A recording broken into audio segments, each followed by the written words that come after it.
Sorry, I'm in Cape Town, so we're 2 hours ahead of you. So good morning, everyone. I'm going to ask everyone to please put their videos on for just a minute so that I can see who I'm speaking to. I understand that we live in a Zoom world, but we are still human. And I think there's something about at least being able to see faces and say hello to each other that makes these conversations a lot more. Yeah. It's always just nice to see you in the room. Karina, that's okay. I know what you look like. Thank you. She said she can't turn the camera on. I'm just gonna scroll through the screens.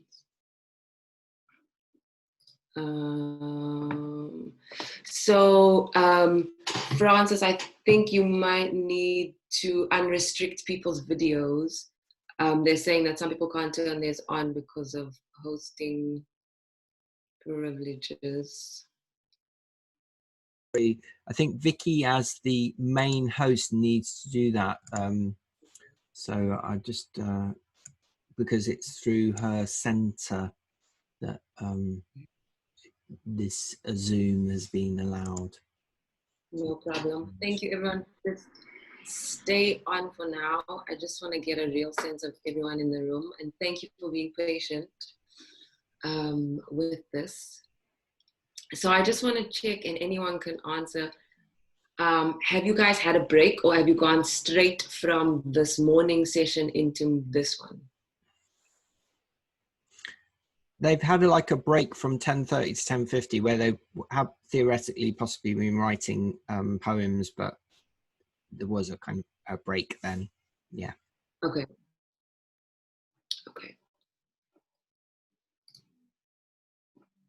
So while we're waiting for everyone else to turn their screens on, let's do a body break. So stand up where you are in front of your screens and just, because writing is embodied work, it's not just sitting at your laptop. So if you can, just stand up where you are.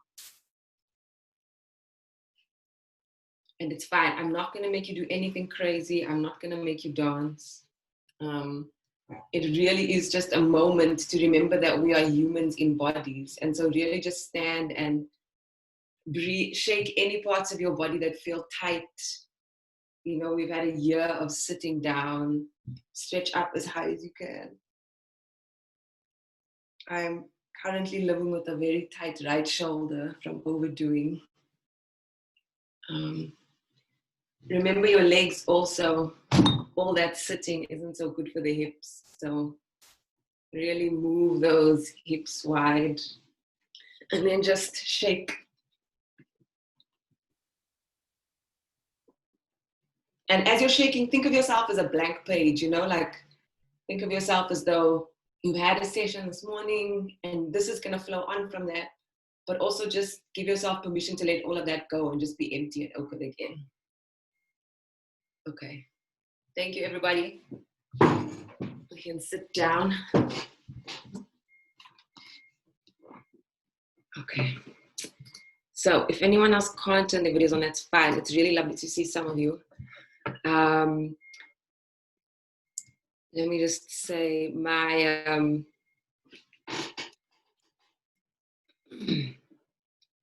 so I'm gonna, let me do this first. I'm sharing with all of you, I know that everyone would have received a short reading pack with some quotes and some links. And now I'm sharing in the chat a PDF that is a poetry reading pack. So it has a kind of series of poems that you can work with, and we'll do some work with a little bit today. So I'm gonna start by reading a poem.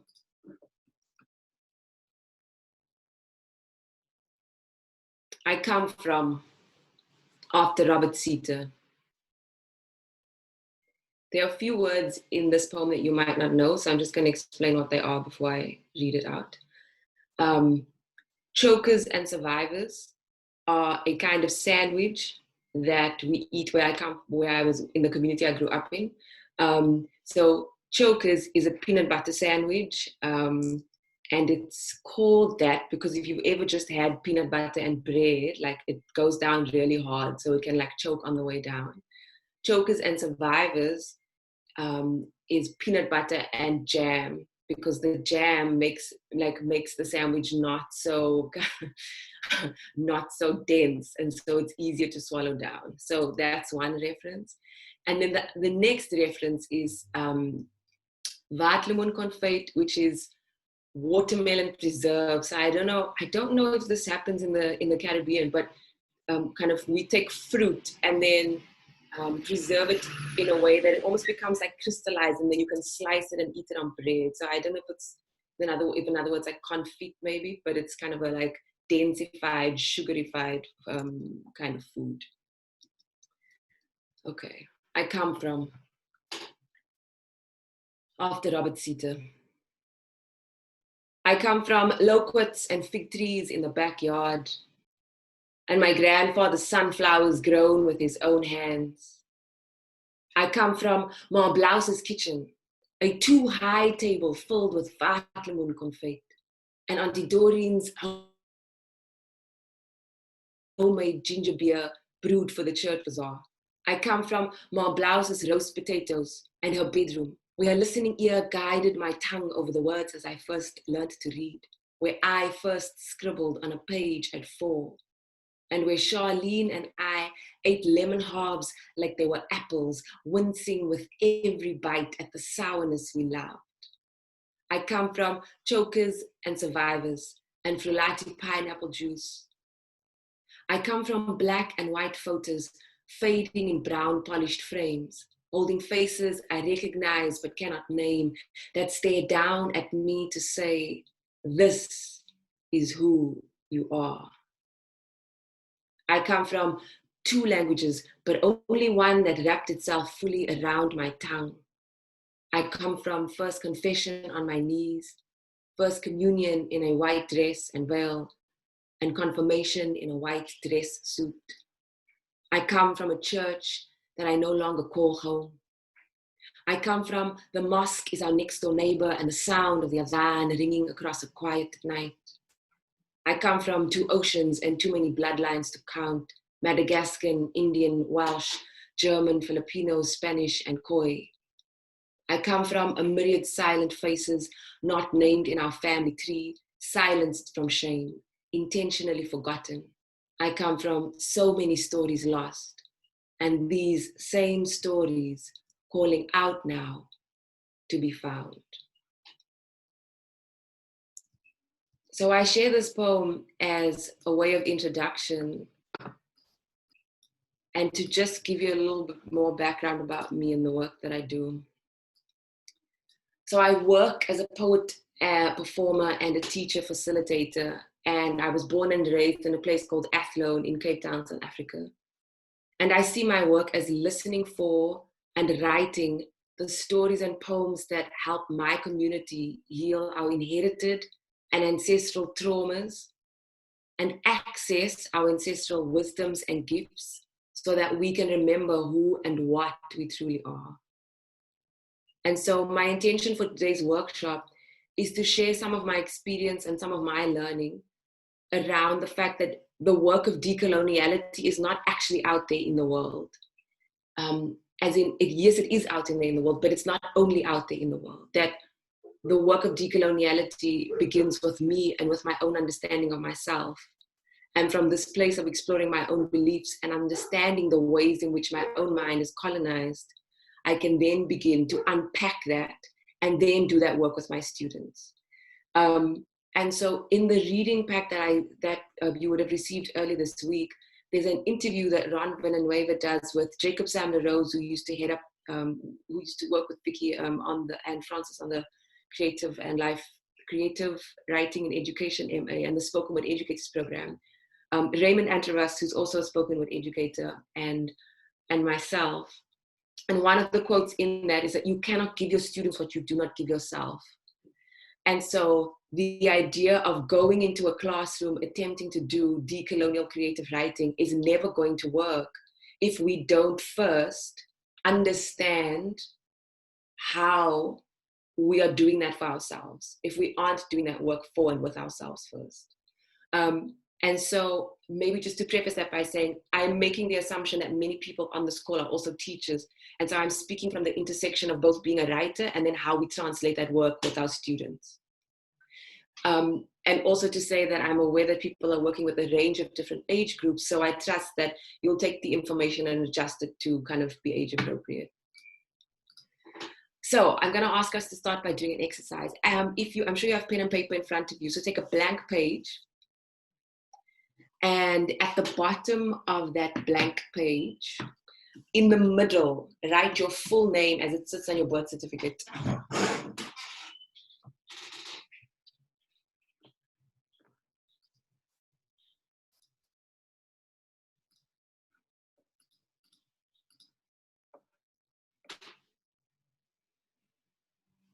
And now I want you to write down the place that you were born.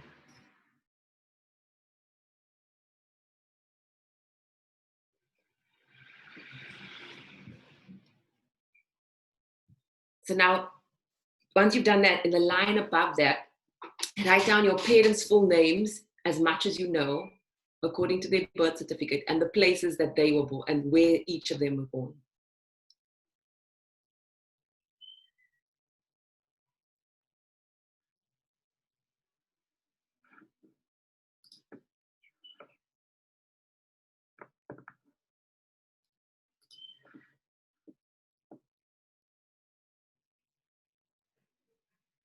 And now go a step further and write down your grandparents' names and the places that they were born.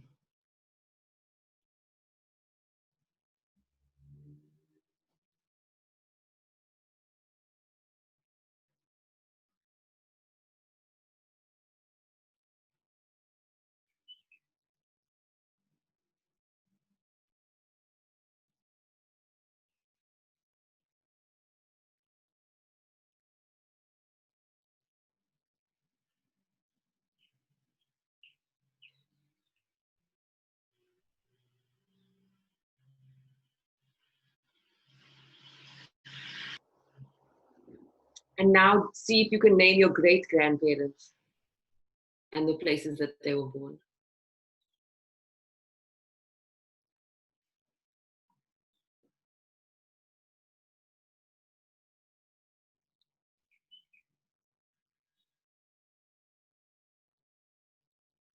And just see how far back you can go. Does anyone know great-grandparents or great-great? If you only know, if anywhere you only know a place and you don't know a name, that's fine. Put it in. Whatever you know, just put in as much as you can, whether that's names, whether that's places. And wherever you don't, just put a question mark.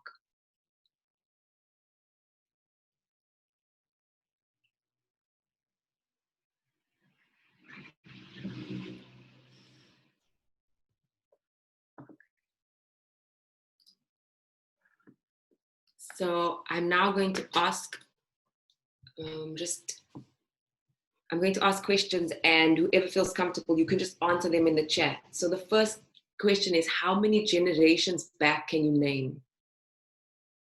So you being the first generation, your parents being the second behind you, how far back can you go? The second, the third, the fourth, the fifth?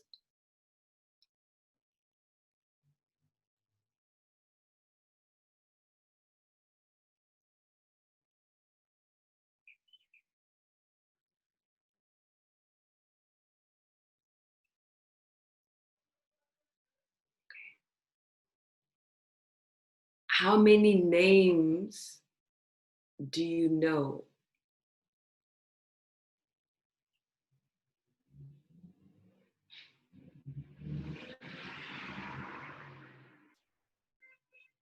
And you can decide how to answer that in a number, or you can say whether it's just your grandparents or just.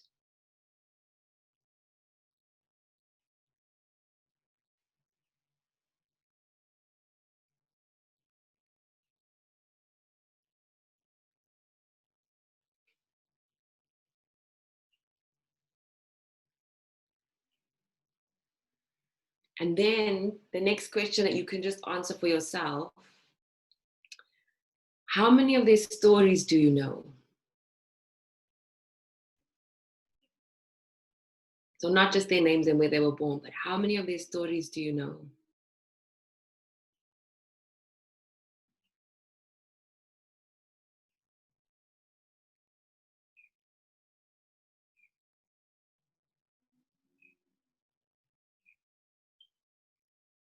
Hmm.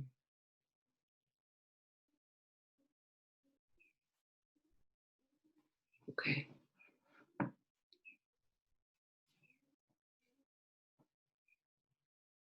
Hmm. So now the next thing I'm going to ask you to do is, and because all your mics are muted, you can do this in the comfort of your own home. Usually, I've done this before with groups of people, and we usually do it kind of collectively. Choose someone on your list. Someone on your list where there's a name, but you don't know the story. So if you're looking at this family tree, choose the name, choose a person whose name you know, but you don't really know their story. And just think about them for a moment and just say their name out loud to yourself.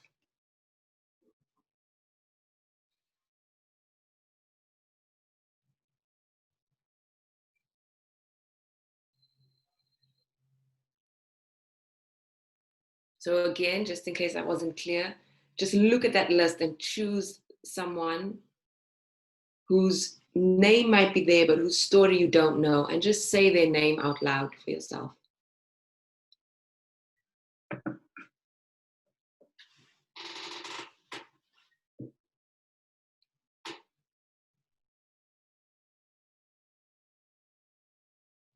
And now go back to that list and look for where there is a question mark, where there's a blank space, where you don't know the names.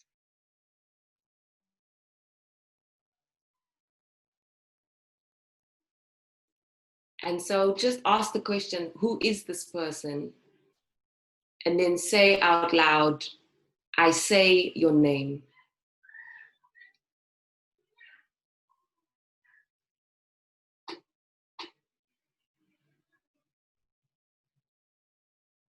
So again, that last one is to just go to the list and look for where there's a question mark and where you don't know the name. And just ask yourself, who is this person? And then say out loud, I say your name.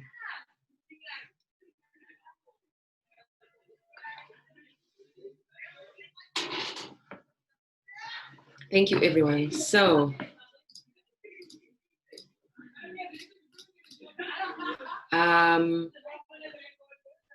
just maybe by reaction, show of hands, is everyone okay? Just give me a thumbs up. I know sometimes that exercise can, okay. Thank you.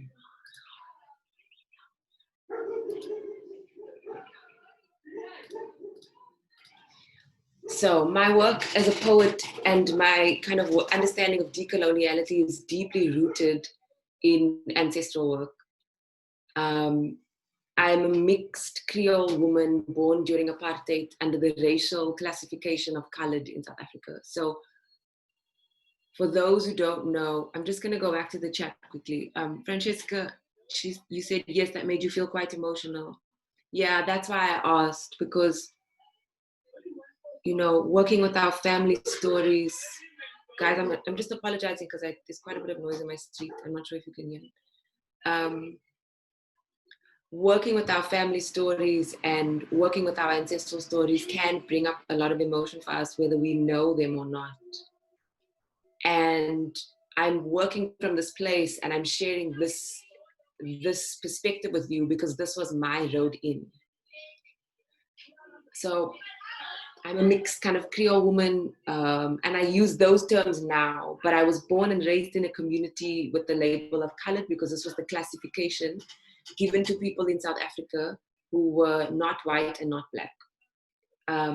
Like the poem that I shared in the beginning, I come from an ancestral line that is deeply varied.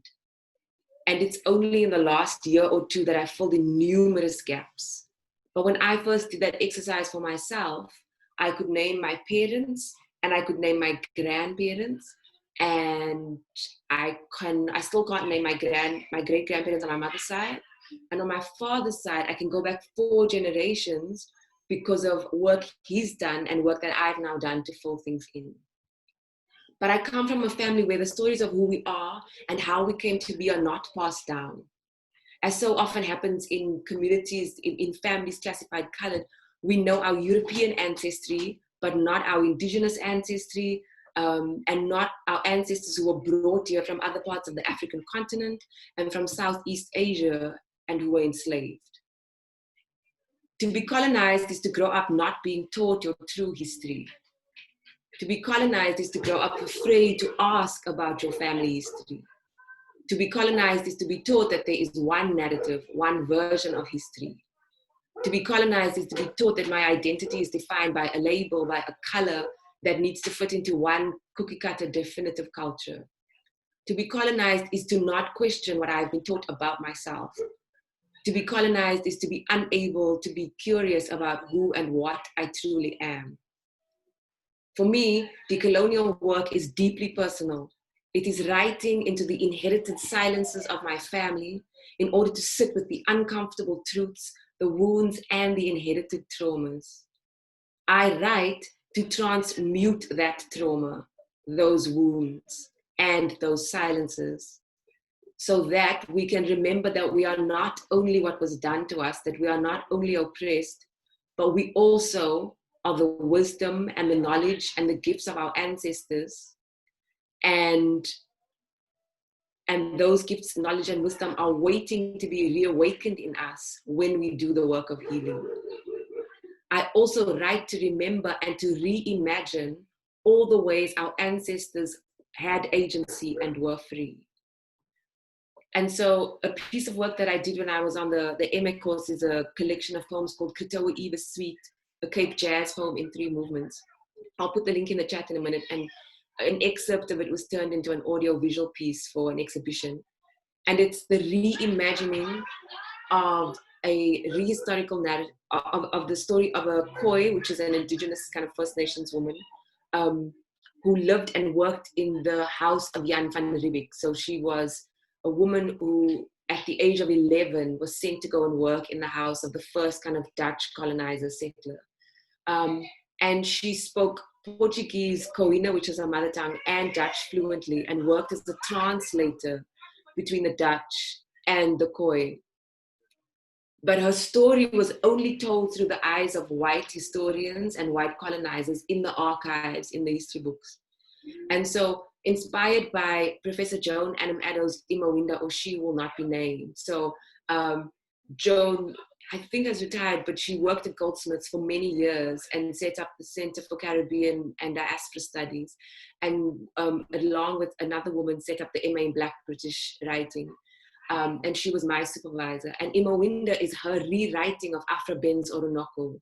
And it tells the story from the perspective of Imawinda, the woman that was enslaved with Prince Orinoco in the Caribbean. And it becomes kind of a birth, an origin story of the Caribbean.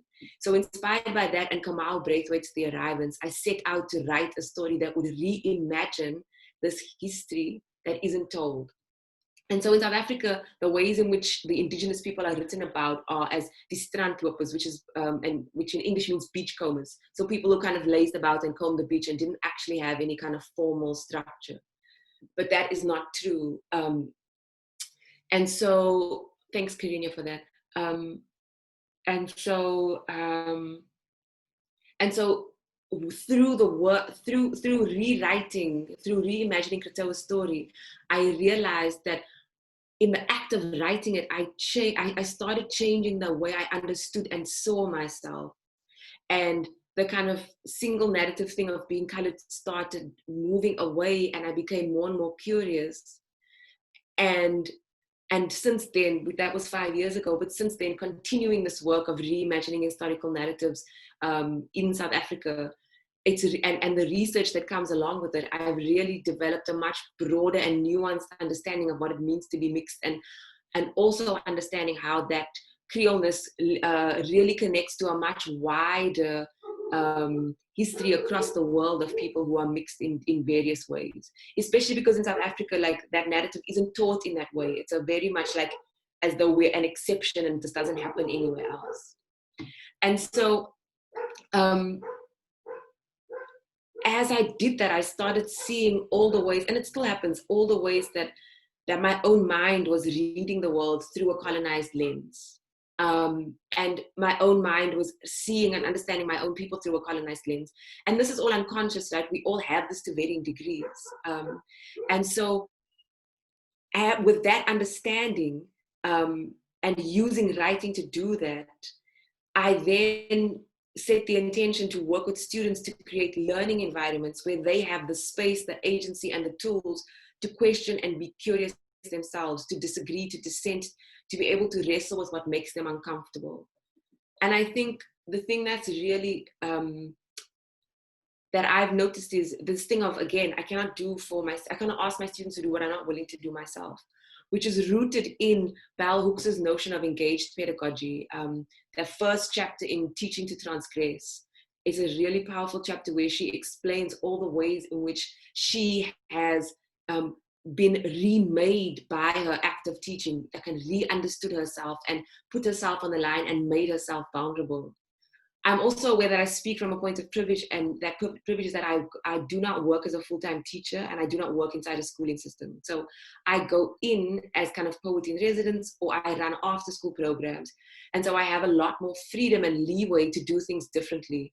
And I understand that for those who work inside the schooling system, in the schedule, in the curriculum, the challenges are a lot more restrictive, but there are ways around it. And there are ways in which one can work within that space to really rethink what a decolonial curriculum looks like.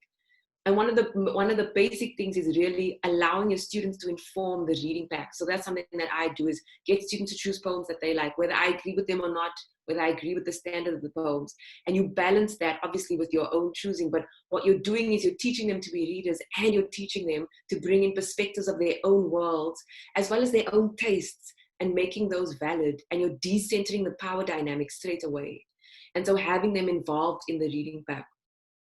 So I want us to now go to the reading pack that I have given you. So the PDF, which is a little bit further back in the chat. Before I do that, does anyone have any questions?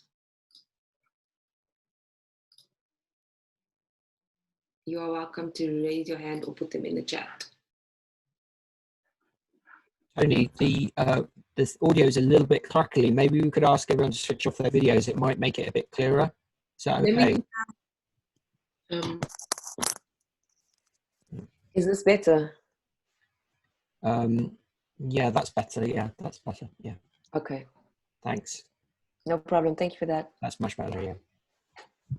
Okay. Does anyone else have any questions? If any questions come up as we go along, please feel free to put them in the chat. Okay.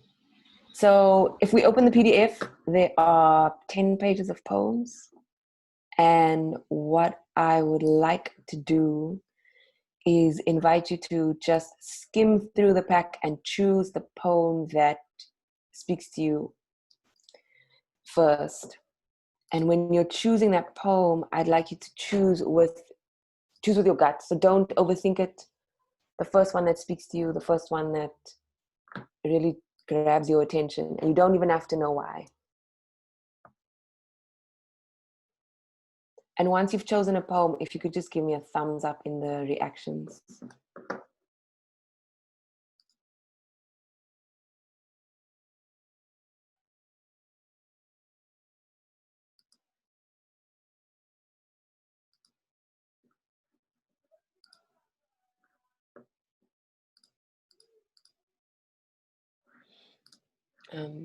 Mehmet, it is just further back. I can reshare it as well. Let me do that.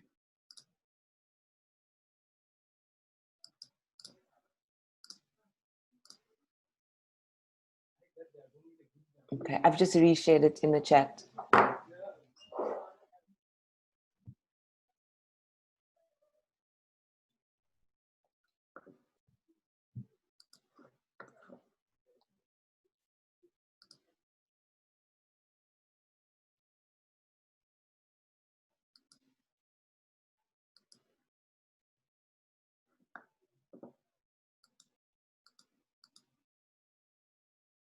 So just another 2 minutes to read through and choose the poem that speaks to you.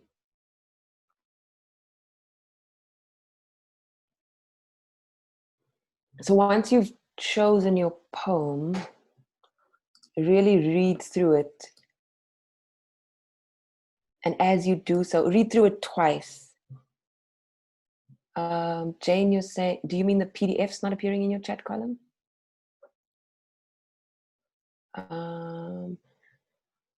Let me see. Jane, I'm going to try and send it to you on your privately. Let me see if that will work. Oh, it won't let me share files privately.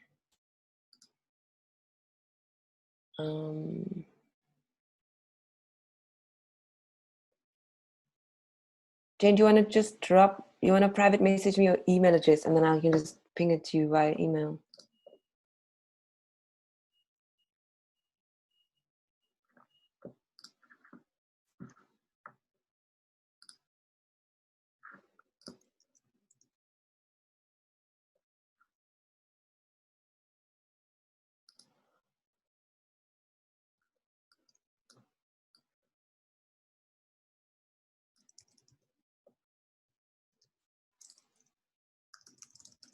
So read through the poem twice. The first time, just kind of take it in. The second time, underline any striking lines.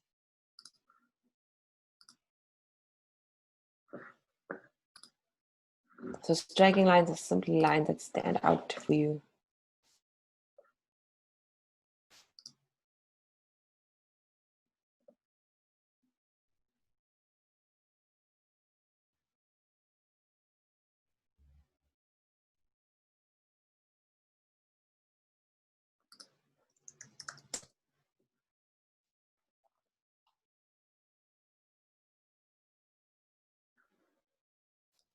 And the important thing with striking lines is you don't have to know why they stand out for you. Just go with your gut.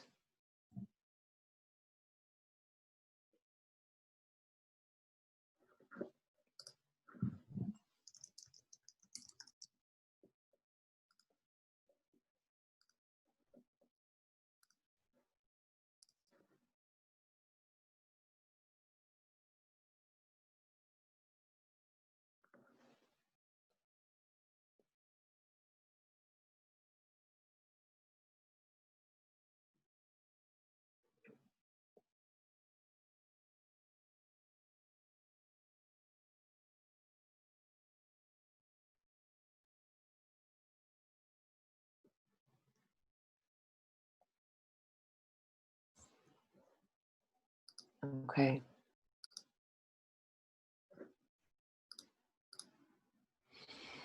If anyone needs me to repeat instructions or slow down, please just let me know in the chat.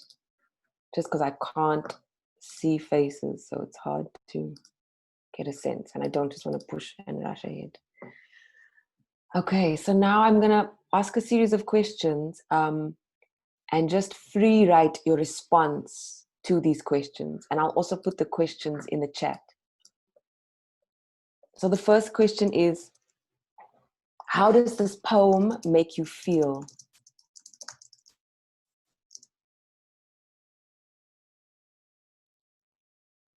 How does it make you feel? Not what do you think about it?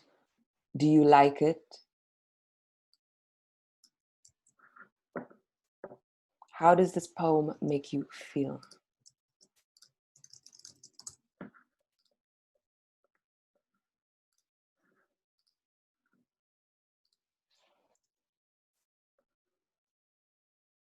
And you're just writing these for yourself. So you're free writing these answers on your own note page.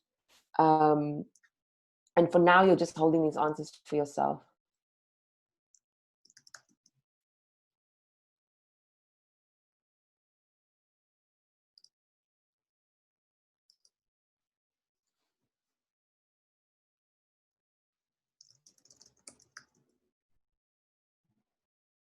The second question.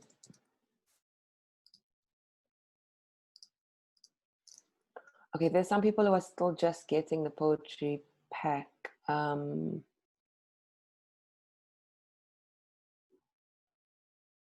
If you need me to repeat anything, just message in the chat. The second question, what does this poem make you think about?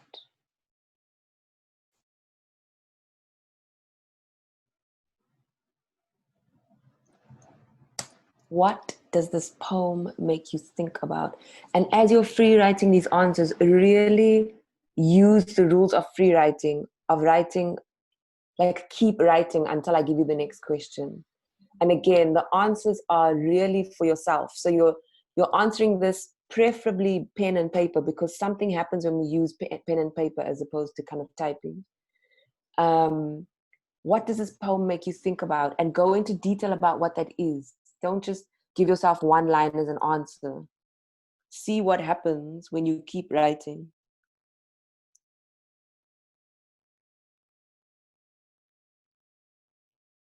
And so for now, again, we're not sharing these answers in the chat. We're just writing these for ourselves. Because also something happens when we first write for ourselves. I call writing the act of listening to oneself. And so that in free writing the answers, it's just you having a conversation with yourself first.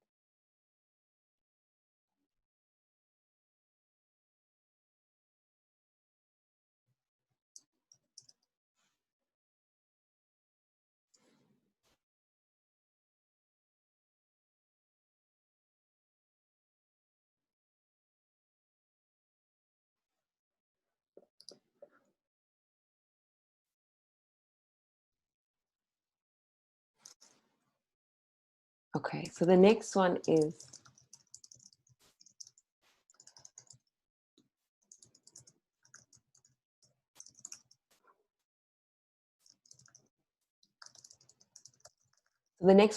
choose one striking line. And again, go with your gut, just the first one that grabs your attention. Choose one striking line, rewrite it in your notebook, and write why it stands out for you. So choose one striking line, rewrite it in your notebook, and say why it stands out for you. What about it?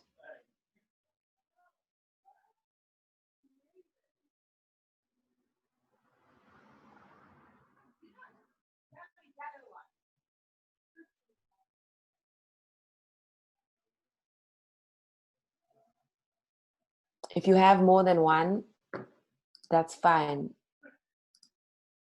As in, if you have more than one striking line that's grabbing your attention that wants to be written about, please do so.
So next, rewrite any words or phrases that you didn't understand.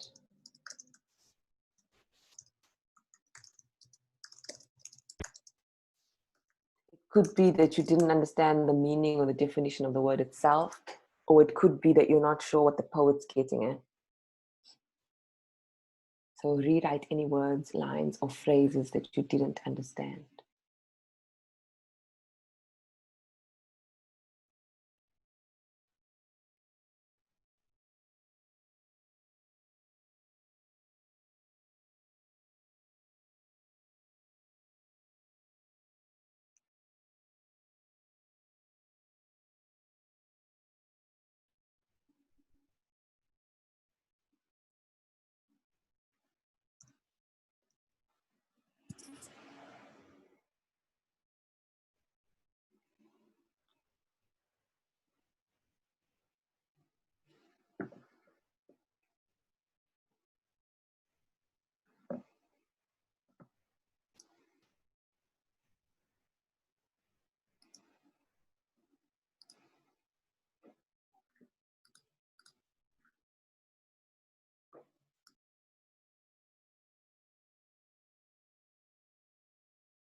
And then the last question is, what questions do you have for the poet? And try and write down at least 3. So even if you feel you don't have any, sit with the poem again and think about 3 things you'd like to ask the poet. So what questions do you have for the poet? Write down at least 3.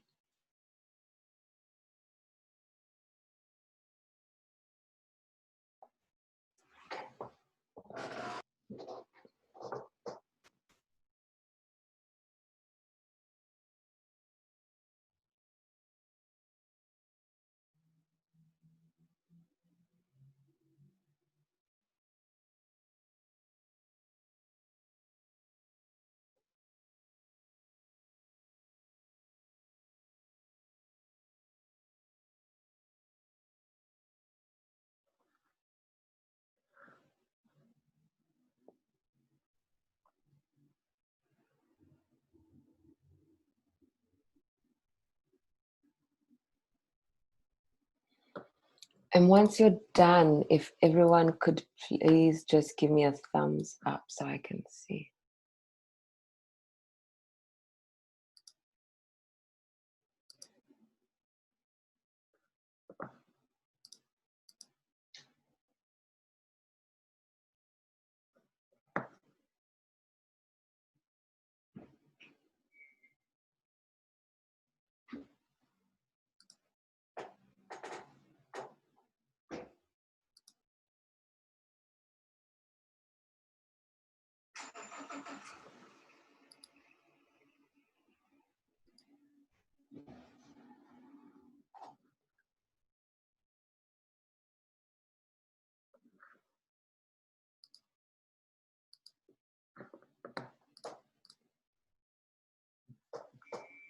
Okay.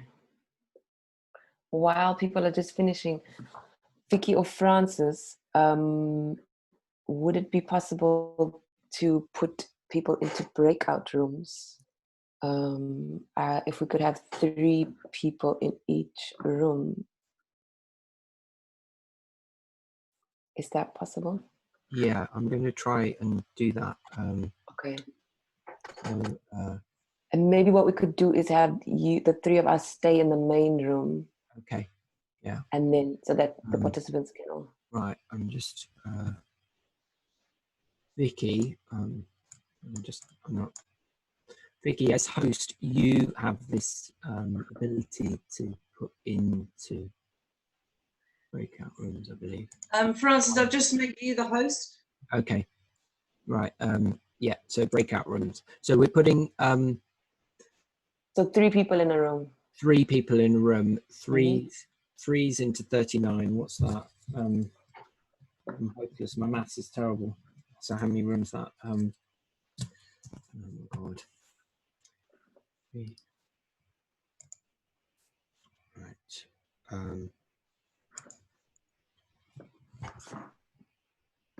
So that's going to be Just don't put the three of us in though. 3, 12, it's 13 rooms, isn't it? Yeah. 13. Okay. All right, then I'll do that. 3 participants per room. Yeah. Okay. And so before we go into breakout rooms, just to say to everyone, you have 10 minutes in your group of 3 to just share the share what you've just, your reflections on the poem. So striking lines, how did the poem make you feel? What did it make you think about? The striking line you wrote about, words you didn't understand, questions for the poet. And you can decide if you're going to share all of it or not. Let me just And how long are they going to be in the room then? Let's say 10 minutes, or in the chat. Yeah, what was that like? Just very quickly, how did you find that? Both the way of reading, the way of breaking the poem down, and then you know, having time on your own and then sharing in groups. What was that like?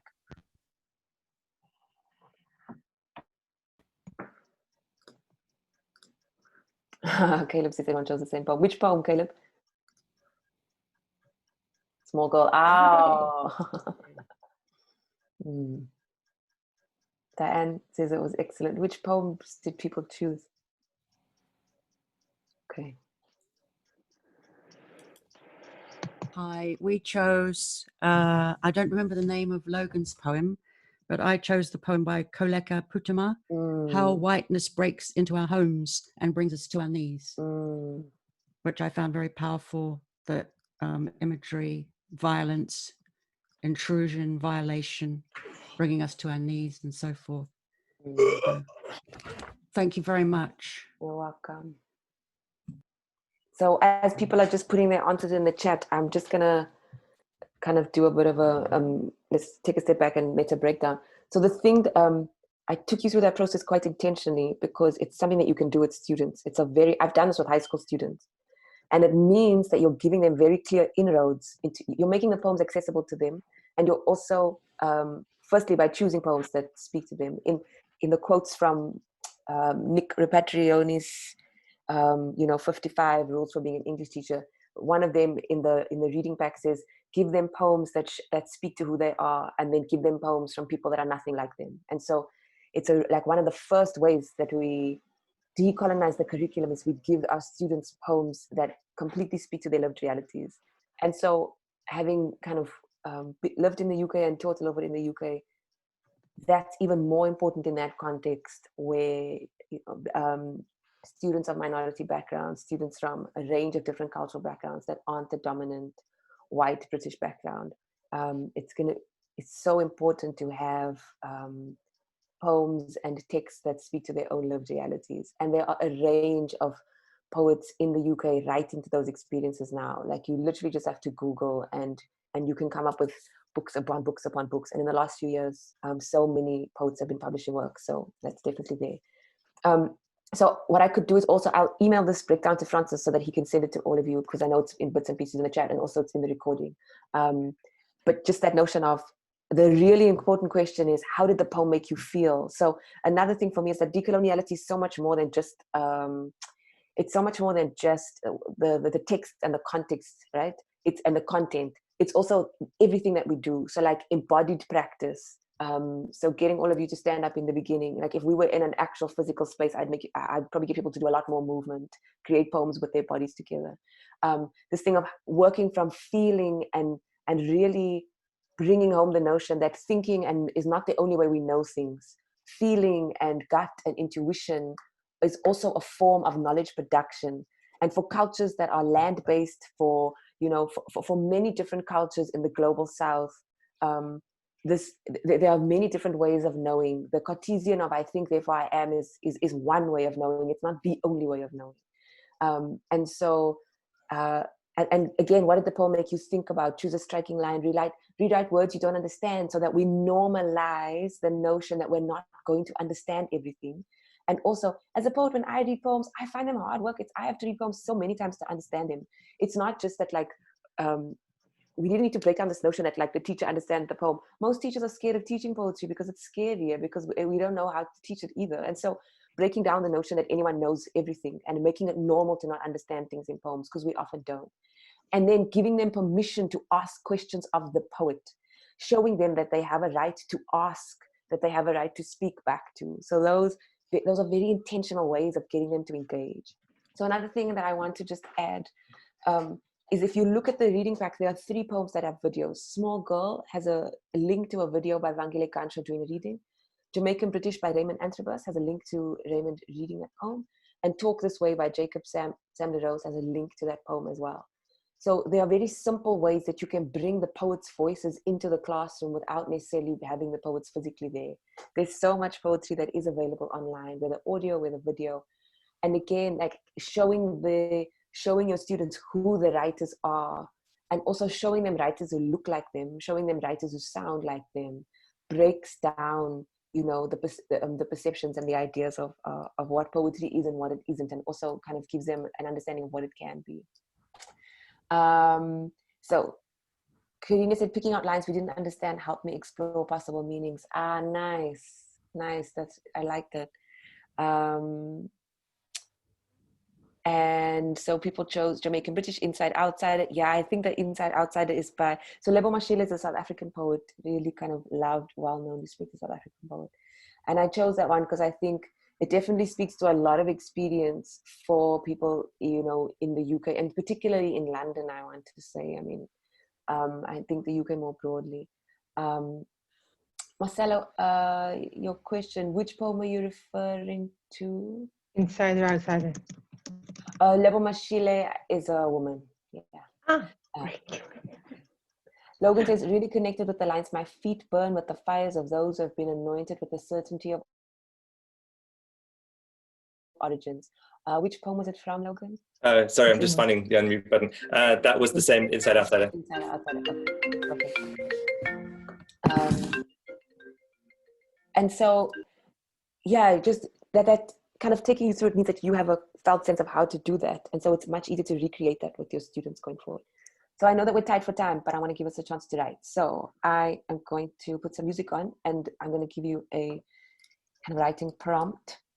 So what I'd like you to do is choose, okay, you have 2 options. You can decide which one. The first option is choose one of your striking lines. And so I'm going to say, choose a different one. So one that you didn't work with in the first exercise, and use it as the start of a free write. And you're going to free write for 10 minutes.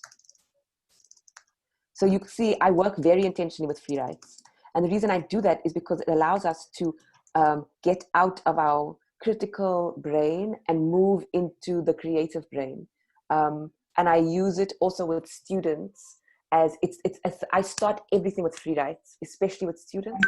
And the reason I do that is because you're slowly building a muscle whereby they're learning to trust what comes through their pens. I'm going to say that again. You are slowly building a muscle whereby they are learning to trust what comes through their pens. And given how creative writing is taught in schools, you can never do free writing enough, because there are always things we are trying to unlearn in ourselves.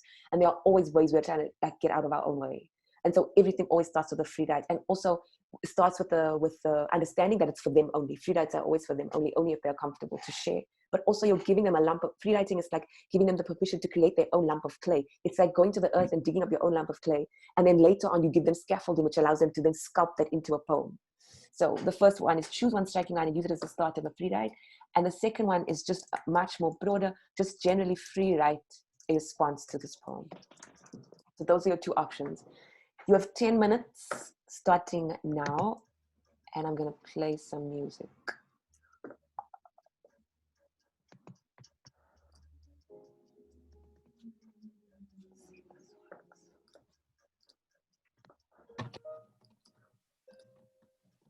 You choose with your gut, you choose with your heart. You don't have to know why you like it, but you choose 10 phrases you like. Get them to rewrite those phrases so that you take them out of the thing and just rewrite them in a list. And then set a timer and say you've only got 3 minutes.